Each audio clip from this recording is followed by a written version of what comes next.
امریکی سینٹ کام کی سعودی افواج کے ساتھ مل کر ایرانی ملیشیاؤں پر حملوں کی تصدیق۔ پی ایم ایف کے 8 اہلکار ہلاک۔ سینٹ کام نے سعودی عرب کی افواج کے ہمراہ ساتھ عراق میں ایران نواز گروہوں کے خلاف حملے کیے۔ ایران نواز گروہوں نے ایرانی پاسداران انقلاب کی ہدایات پر امریکی افواج اور سعودی توانائی کے بنیادی ڈھانچے کو نشانہ بنایا تھا۔ امریکی اور سعودی لڑاکا طیاروں کی گزشتہ 72 گھنٹوں کے دوران IRGC کی ہدایت پر کیے گئے 30 سے زائد فضائی ڈرون حملوں کے جواب میں مشرقی عراق میں دہشت گردوں کے متعدد لاجسٹک اور اسلحہ ذخائر کو نشانہ بنایا۔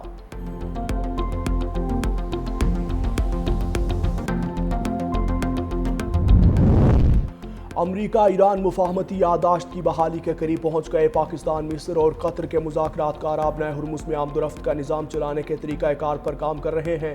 امریکی میڈیا کا بڑا دعویٰ۔ ایک عرب عہدیدار کے حوالے سے لکھا کہ ایران کا خیال تھا کہ اسلام آباد MOU کو آبنۂ ہرمز پر وسیع اختیارات مل گئے، لیکن امریکہ اس تشریح سے متفق نہیں۔ آبنۂ ہرمز کے کنارے واقع ایران اور عمان ثالثوں کی پیش کردہ تجویز سے اتفاق کر چکے۔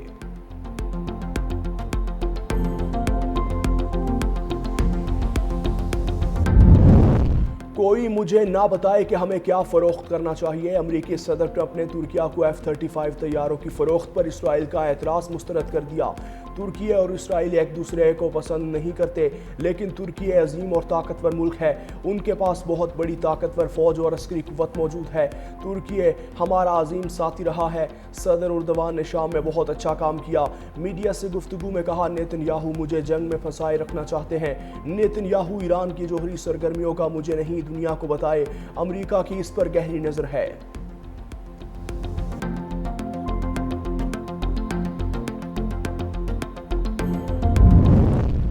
آبنائے ہرمز کے انتظام پر ایران کا سخت موقف سامنے آ گیا۔ سینئر ایرانی عہدیدار کی رائٹرز سے گفتگو۔ کہا، حساس آبی گزرگاہ سے متعلق فیصلے صرف ایران اور عمان کا حق ہے۔ تہران کسی تیسرے ملک کے کردار کو مسترد کرتا ہے۔ امریکہ اور سعودی عرب پر عمان کے ذریعے مشترکہ انتظام کا دباؤ ڈالنے کا بھی الزام۔ ایران نے واضح کیا کہ آبنائے ہرمز کے داخلی راستے اور خارجی راستے کے اہم حصے پر اس کا کنٹرول برقرار رہنا چاہیے۔ 50-50% مشترکہ کنٹرول کا فارمولہ ایران کے مفاد میں نہیں۔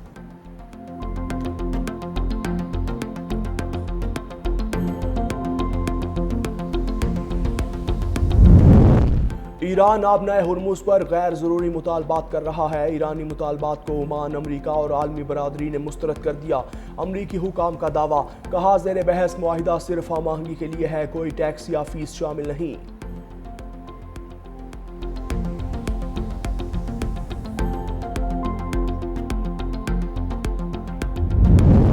ایرانی جہاز پر حملہ غیر ارادی تھا۔ یوکرین نے بحیرہ کیسپیئن میں ایرانی جہاز پر حملے کے معاملے پر یو ٹرن لے لیا۔ عباس عراقچی کے مطابق یوکرینی ہم منصب نے یقین دلایا کہ ایرانی جہاز پر حملہ غیر ارادی تھا۔ یوکرین ایران کے ساتھ کشیدگی نہیں چاہتا، تاہم عباس عراقچی نے واضح کیا کہ ایرانی مفادات پر حملہ ناقابل قبول ہے، نقصانات کی تلافی ضروری ہے۔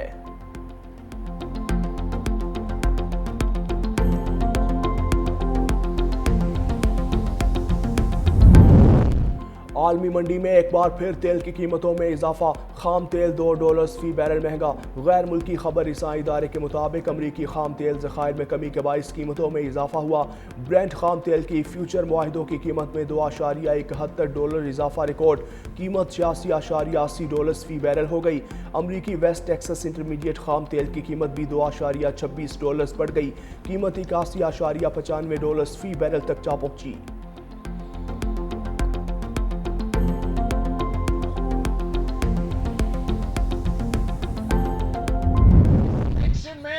ان کا کوشش یہ ہے میرپور کے ووٹ پہ، کوٹلی کے ووٹ پہ ان کو ڈاکہ ڈالنے کی اجازت دیں گے، تو یہ ان کی بھول ہے۔ اب نے دگنی محنت کرنا ہے۔ جو دھاندلی کے کوششیں ہیں ان کو ناکام کرنے، اور ان کا یہ پلان ہے، یہ چاہتے ہیں جو زور زبردستی اور چور دروازے سے حکومت بنانا چاہتے ہیں، گولیاں چلا کے حکومت چلانا چاہتے ہیں، ان کا یہ پلان ہے کہ دباؤ آزاد کشمیر کو، خوف پھیلاؤ آزاد کشمیر میں، تاکہ لوگوں کا تعداد کم ہو۔ جتنے لوگوں کا تعداد کم ہوگا اتنا آسان ہی ہوگا ان کو دھاندلی کرنے کے لیے، اتنا آسان ہوگا ان کو زور زبردستی اپنا حکومت بنانے کے لیے۔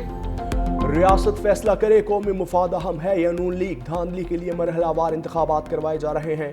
چیئرمین پاکستان پیپلز پارٹی بلاول بھٹو زرداری کا آزاد کشمیر کے انتخابی نتائج پر سخت رد عمل، کہا پیپلز پارٹی نتائج پر خاموش نہیں رہے گی نہ پیچھے ہٹے گی، تمام نشستیں واپس لینے کے لیے جدوجہد جاری رکھیں گے، آزاد کشمیر کو مقبوضہ کشمیر نہیں بننے دیں گے۔ بلاول بھٹو نے انتخابی شفافیت کے لیے مفاہمتی کمیشن کے قیام کا بھی مطالبہ کر دیا۔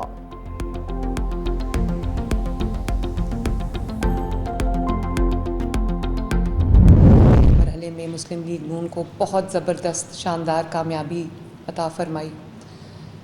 میں آزاد جموں کشمیر کے عوام کو، میرپور کے عوام کو، کوٹلی کے عوام کو، بھمبر کے عوام کو دل کی گہرائیوں سے مبارکباد دینا چاہتی ہوں کہ انہوں نے بہترین فیصلہ کیا، انہوں نے اپنے بچوں کے بہترین مستقبل کا فیصلہ کیا، انہوں نے اپنی ترقی پر مہر لگائی۔ الیکشن کا فیصلہ ریاست نہیں بلکہ عوام کرتے ہیں، سیاسی بیانات اور رونے دھونے سے کامیابی نہیں ملتی، وزیر اعلیٰ پنجاب مریم نواز کا بلاول بھٹو کے الزامات پر جواب، کہا پیپلز پارٹی کو شکست کھلے دل سے تسلیم کرنی چاہیے، بلاول بھٹو اپنی کارکردگی اور بیانیے پر توجہ دیں، وزیر اعلیٰ پنجاب نے سندھ میں امن و امان، صفائی اور ترقیاتی کاموں پر بھی سوالات اٹھا دیے۔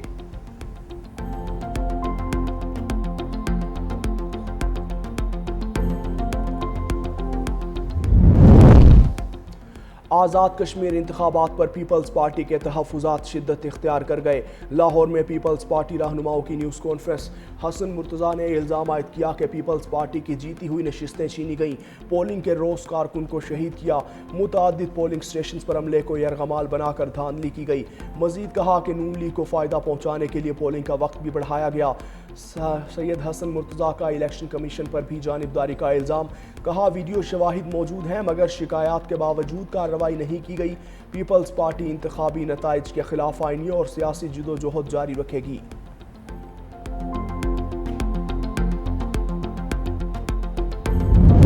فورسز پہ حملے کر رہے ہیں لوگ، فورسز کے نوجوانوں کو شہید کر رہے ہیں، کیا ان کے ساتھ ڈائیلاگ ہوگا یا نہیں جی؟ میرا نہیں خیال کوئی ڈائیلاگ ہوگا، جو جس طرح میں پھر دوبارہ کہوں گا کہ میں ان کو ہندوستان کے ساتھ جو ہے نا ان لوگوں کو بریکٹ کرتا ہوں، اسی زمرے میں استعمال کو شمار کرتا ہوں جس میں ہم ہندوستان کو دشمنوں کی صف میں دیکھتے ہیں، یہ لوگ بھی پاکستان دشمن ہیں۔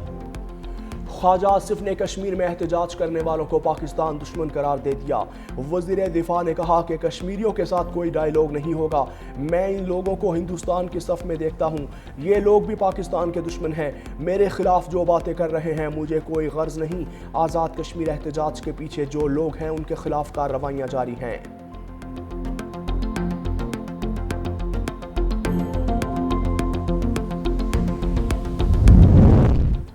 پاکستان تمام مذاہب کا مشترکہ وطن ہے جہاں سب کو مساوی حقوق حاصل ہیں، امن کمیٹی نفرت کے خاتمے اور مذہبی ہم آہنگی کے فروغ کے لیے سرگرم، حافظ طاہر محمود اشرفی کا پشاور میں قومی پیغام امن کمیٹی وفد کے ہمراہ سینٹ جان چرچ کا دورہ، شہداء کو قومی فخر قرار دیتے ہوئے کہا کہ دشمن کی ہر سازش ناکام بنائیں گے۔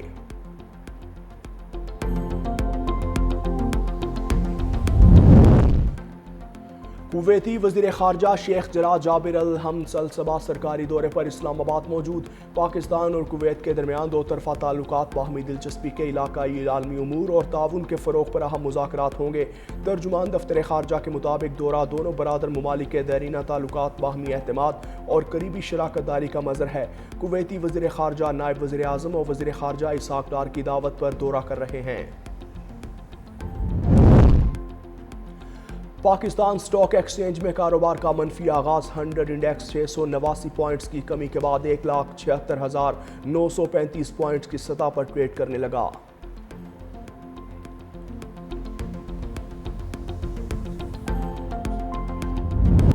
پاکستان میں پیٹرول اور ڈیزل کی قیمتیں کم ہونے کے بجائے بڑھانے کا سلسلہ جاری، آج کے لیے پیٹرول کی قیمت میں ₹1.63 کا اضافہ، ڈیزل کی فی لیٹر قیمت بھی ₹1.55 فی لیٹر بڑھا دی گئی۔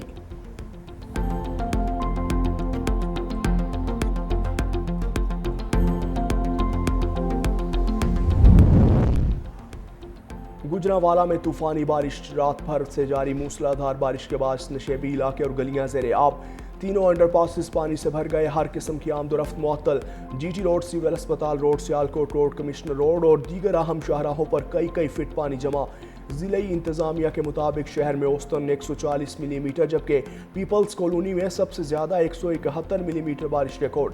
انتظامیہ کی نکاسیاب کے لیے ہنگامی کارروائیاں جاری۔ لاہور کے مختلف علاقوں میں بھی موسلا دھار بارش جاری۔ میو اسپتال، مال روڈ، لکشمی چوک، جوہر ٹاؤن شپ اور ٹھوکر نیاز بیگ میں جل تھل لیک۔